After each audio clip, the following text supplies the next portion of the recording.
4.26 లక్షల ఎస్టీ సోదరులకి, సుమారుగా 66,000 మంది మైనార్టీ సోదరులకి, 8.5 లక్షల ఈబీసీ సోదరులకి తల్లికి వందనం అందిస్తాం జరిగింది. దాదాపు ఇప్పటికీ 18.55 లక్షల తల్లుల అకౌంట్లో వాళ్ళకి ఒకరే పాప బాబు ఒకరే ఉన్నారు కనుక వాళ్ళకి ఏకంగా 13,000 రూపాయలు కూటమి ప్రభుత్వం ఇచ్చింది. 14.55 లక్షల మంది తల్లుల అకౌంట్లో ఏకంగా వాళ్ళకి 2 పిల్లలు ఉన్నారు కనుక వాళ్ళకి 26,000 రూపాయలు కూటమి ప్రభుత్వం అందజేసింది. దాంట్లో సుమారుగా 29.10 లక్షల మంది పిల్లలు కవర్ అవుతాం జరిగింది. ఏకంగా 3 పిల్లల కన్నా ఎక్కువ ఉన్న 3 పిల్లలు ఉన్న తల్లులు సుమారుగా 2,10,000 మంది ఉన్నారు. అంటే 6.32 లక్షల మంది పిల్లలు అక్కడ ఉన్నారు.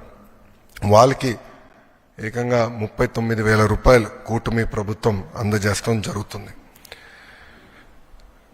గత ప్రభుత్వం చేపట్టిన కార్యక్రమంలో వాళ్ళ ఎన్నికలప్పుడు వీడియోలన్నీ కూడా చూసాం. ఎంతమంది పిల్లలున్నా అంతమంది పిల్లలకి ఇస్తా అన్నారు.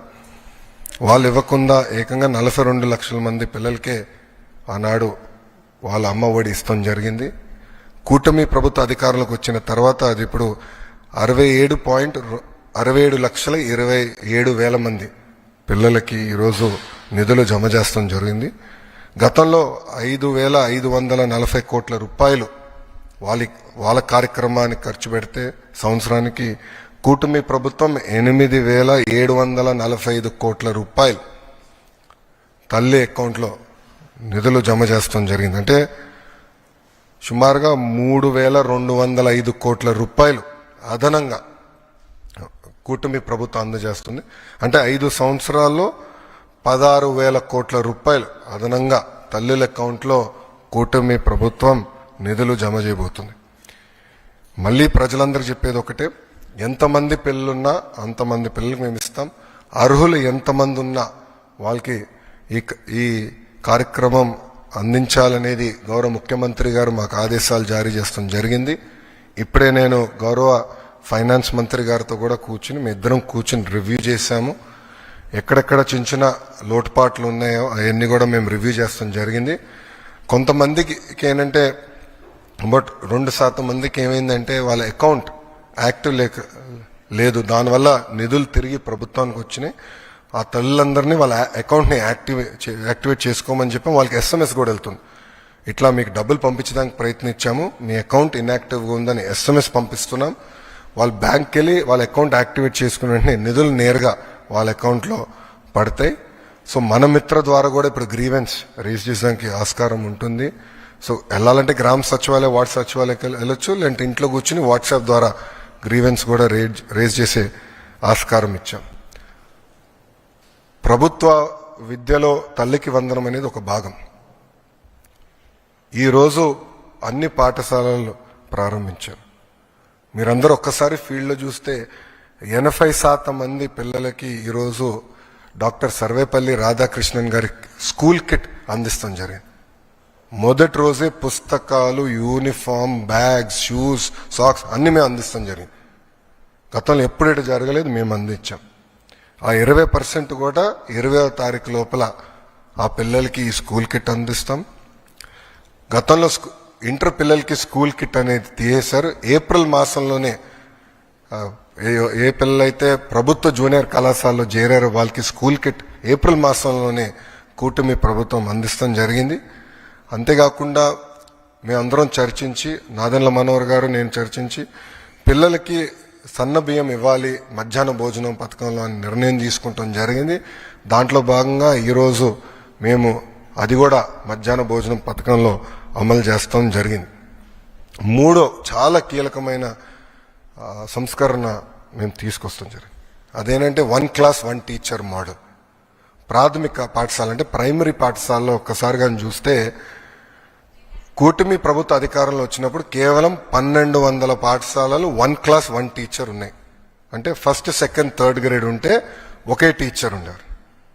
సో ఒక రూమ్లో ఒక్కొక్క మూలలో, ఇక్కడ 1వ తరగతి పిల్లలు కూర్చోబెట్టి, రామ్మూలలో 2వ తరగతి పిల్లలు కూర్చోబెట్టి, ఇక్కడ 3rd క్లాస్ పిల్లలు కూర్చోబెట్టి ఒకే టీచర్ ముగ్గురికి పాఠాలు చెప్తారు. మళ్ళీ లెర్నింగ్ అవుట్కమ్స్ ఎలా వస్తాయి? అందుకే 1 క్లాస్ 1 టీచర్ మోడల్ మేము తీసుకొచ్చాం. ఈరోజు నేను గర్వంగా చెప్పుకెళ్తున్నా 9,600 పాఠశాలలు 1 క్లాస్ 1 టీచర్ కూటమి ప్రభుత్వం తీసుకొచ్చింది. అంటే 8 టైమ్స్, సుమారుగా 7.5 టైమ్స్ మేము పెంచాం. 1 క్లాస్ 1 టీచర్ అనేది మా నినాదం. అప్పుడే లెర్నింగ్ అవుట్కమ్స్ అనేది బాగా వస్తుంది. 1,200 పాఠశాలల నుంచి 9,600 పాఠశాలలకి ఇది తీసుకెళ్తాం జరిగింది. ఇంతేకాకుండా 4వ కీలకమైనది, మొన్న మీరు బడ్జెట్లో చూస్తే ఆర్థిక శాఖ మంత్రి గారి సహకారంతో ప్రభుత్వ పాఠశాలలన్నిటికీ ఉచిత కరెంట్ మేము రచిస్తున్నాం. సో అక్కడున్న హెచ్ఎం గారు కానీ ఉపాధ్యాయులు కానీ కరెంటు బిల్ గురించి ఇబ్బంది పడాల్సిన అవసరం లేదు, నేరుగా ఉచితంగా చేస్తాం జరిగింది. సో ఈ 4, ఎందుకంటే తల్లికి వందనం కింద ఈ 4 కొట్టుకుపోతాయి. అట్లా కాకుండా చాలా కీలకమైన డబ్బులు ఇస్తామే కాదు, పిల్లల్ని బాగా చదివించాలన్న బాధ్యత మేము తీసుకున్నాం. మీరు చూస్తే అసెంబ్లీలో నేను గ్యారంటీడ్ ఎఫ్ఎల్ఎన్, భారతదేశంలో ఏ రాష్ట్రం అలాంటి నిర్ణయం తీసుకోలే, మేము తీసుకున్నాం. We will guarantee FLN. అది చెప్తాం చాలా తేలికైంది. దానికి సంస్కరణలు తీసుకురావాలి, దానికి మొత్తం సిస్టమ్ సెట్ చేయాల్సిన అవసరం ఉంది. మీరు కూడా చూస్తే ఇప్పుడు టీచర్ ట్రాన్స్ఫర్స్ కూడా జరుగుతున్నాయి. నేను ఆన్లైన్ మెకానిజం పెట్టాలనుకున్నా, ఉపాధ్యాయులందరూ లేదు మాన్యువల్ పెడితే బాగుంటుందని కోరటం జరిగింది. నేను మా ఎమ్మెల్సీలు అందరితో చర్చించిన తర్వాత మాన్యువల్ మెకానిజంకి మేము రివర్ట్ అయ్యాం. దానివల్ల వాస్తవంగా ఆలస్యమైంది. ఏంటంటే నా లక్ష్యం ఏంటంటే పిల్లలు మొదటి రోజు స్కూల్కి వెళ్ళినప్పుడు ఆ సంవత్సరం ఉన్న టీచర్లు వాళ్ళు మొదటి రోజే వస్తారని లక్ష్యంగా పెట్టుకున్నాం. కానీ అది సాధించలేకపోయా. దానివల్ల నేను చాలా బాధపడుతున్నా.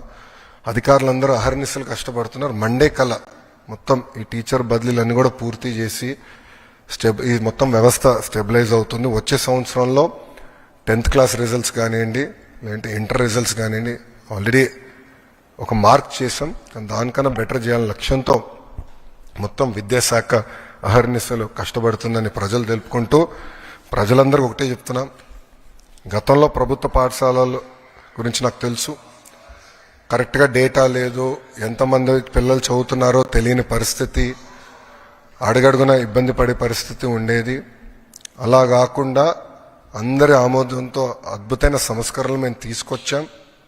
దీనివల్ల మెరుగైన విద్య ప్రభుత్వ పాఠశాలలు అందించే లక్ష్యంగా మేము పెట్టుకున్నాం. సో తల్లిదండ్రులు అందరూ కూడా కోరుతున్నాను, ప్రభుత్వ పాఠశాలలో మీ పిల్లల్ని చేర్చండి. వాళ్ళని ప్రయోజకులుగా తీర్చిదిద్దే బాధ్యత కూటమి ప్రభుత్వం తీసుకుంటుంది.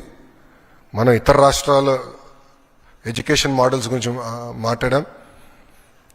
1 year ఇవ్వండి, ఆంధ్ర మోడల్ ఆఫ్ ఎడ్యుకేషన్ ఏంటో చూపిస్తాం.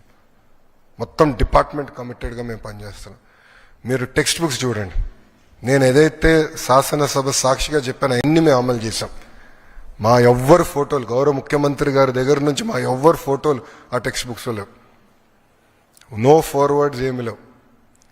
బ్యాగ్ బరువు తగ్గించేదాన్ని కూడా ఏకంగా అన్ని సబ్జెక్ట్స్ కలిపి ఎప్పుడు ఏ సబ్జెక్ట్ అందించాలో అట్లా అందిస్తున్నాం. సో ఎక్కువ బ్యాగ్ బరువు కూడా ఉండకూడదని అట్లా చాలా సీరియస్గా ఆలోచించి సంస్కరణలు తీసుకొచ్చాం. అందుకే ప్రజలందరూ కూడా కోరుతున్నా, మీ పిల్లల్ని ప్రభుత్వ పాఠశాలలో చేర్పించాలని నేను సభాముఖంగా కోరుతాం జరుగుతుంది. సో ఇప్పుడు మీడియా మిత్రులకైనా ప్రశ్న ఉంటే సమాధానం చెప్పడానికి సిద్ధంగా.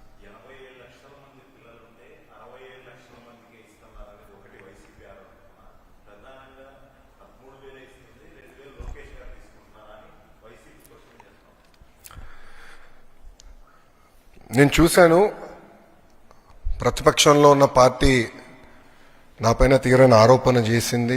వాళ్ళు అధికారికంగా ట్వీట్ పెట్టారు. వాళ్ళకి నేను 24 గంటలు సమయం ఇస్తున్నా. 2,000 రూపాయలు నా బ్యాంక్ అకౌంట్కి వచ్చింది, నా జోబులోకి వచ్చిందని వాళ్ళు అంటున్నారు కనుక నిరూపించండి, లేదంటే ఆ స్టేట్మెంట్ విత్డ్రా చేయండి. ఈ 2 చేయకపోతే చాలా తీవ్రమైన పరిణామాలు ఉంటాయి. లీగల్గా నేను దీనిపైన ముందరికి వెళ్ళాలని నిర్ణయించుకుంటాం జరిగింది. ఎందుకంటే ప్రజలు కూడా ఒకటి గుర్తుపెట్టుకోవాలి, వైకాపా పార్టీ అనేది ఒక అబద్ధాన్ని 100 సార్లు చెప్పి నిజం చేసేదానికి ప్రయత్నించే party.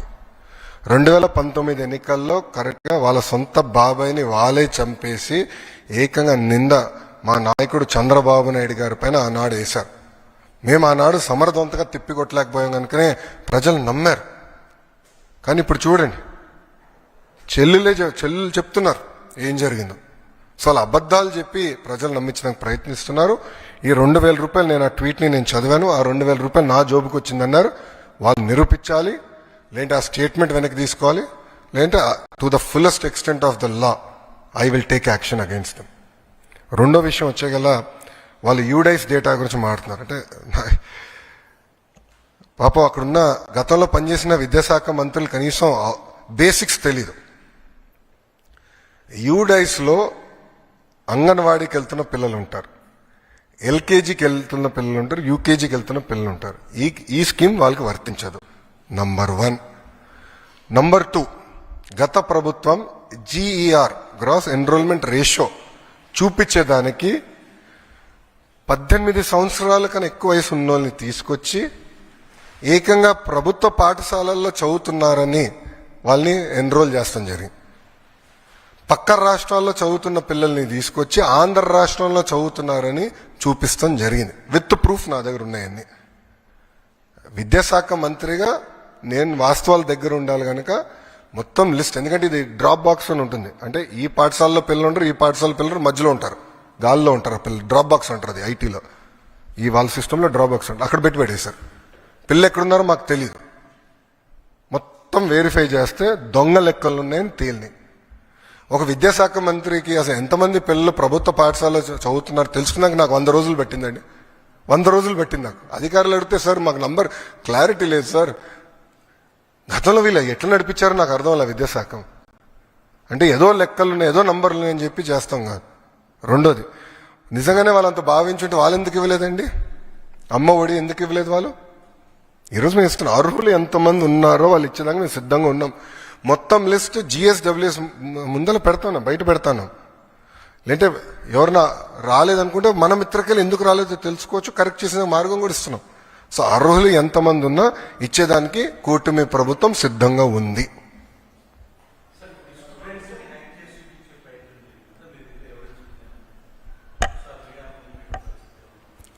I can give you all the data, నాకు నో ప్రాబ్లం. మొత్తం డేటా నేను మీకు ఇవ్వగలుగుతాను. ఎందుకంటే గతంలో విద్యాశాఖ మంత్రిగా పనిచేసిన వాళ్ళకి డిక్షనరీలో ఏముందో కూడా తెలియదు.